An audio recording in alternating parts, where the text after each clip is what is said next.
আসসালামু আলাইকুম, welcome to my new another cooking blog. আজকের এই ব্লগে আমি আপনাদের সাথে দারুণ একটি রেসিপি শেয়ার করব, যেটি কিনা গরম ভাতের সাথে খেতে খুবই ভালো লাগে। তো আমি এখানে মূলত নিয়েছি কচু, ভালোভাবে ধুয়ে কেটে পরিষ্কার করে নিয়েছি। এখন এটিকে আমি একটু সেদ্ধ করে নিব। তো আমি সেদ্ধ করার জন্য আমি এখানে দিয়ে দিচ্ছি 1 চা চামচ লবণ, কারণ লবণটি দিয়ে দিলে যদি গলা চুলকানোরও যদি কোনো চান্সেস থাকে সেটা চলে যাবে।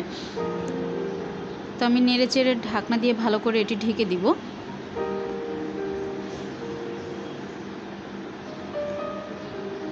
তো কচুটি আমার সিদ্ধ হয়ে গিয়েছে, এটা আমি সেদ্ধ করে পানিটি ঝরিয়ে আমি এটাকে ঠান্ডা করে নিব।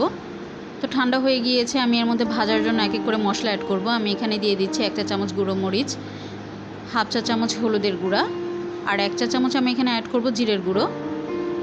সেই সাথে আমি দিয়ে দিব স্বাদ মতো লবণ, কারণ যেহেতু আমি সিদ্ধর সময় লবণ দিয়েছিলাম, তো এখন আমি অল্প পরিমাণে লবণটাকে অ্যাড করে আমি সুন্দর করে মেখে নিব।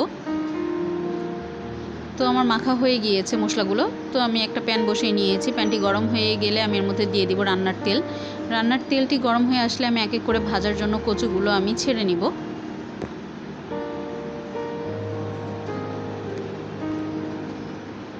তো আমি এক এক করে কচুগুলো আমি দিয়ে দিলাম।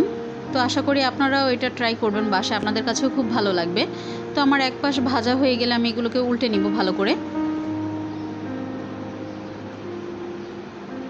এই রেসিপিটি মূলত আমার মার কাছ থেকে শেখা, আমার মা করে খাওয়াতেন।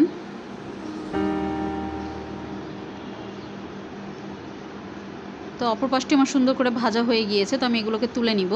তো দেখুন তোলার পরে লুকটুকু কেমন লাগছে। আপনারাও এটা বাসায় ট্রাই করবেন গরম ভাতের সাথে, আশা করি আপনাদের কাছেও ভালো লাগবে।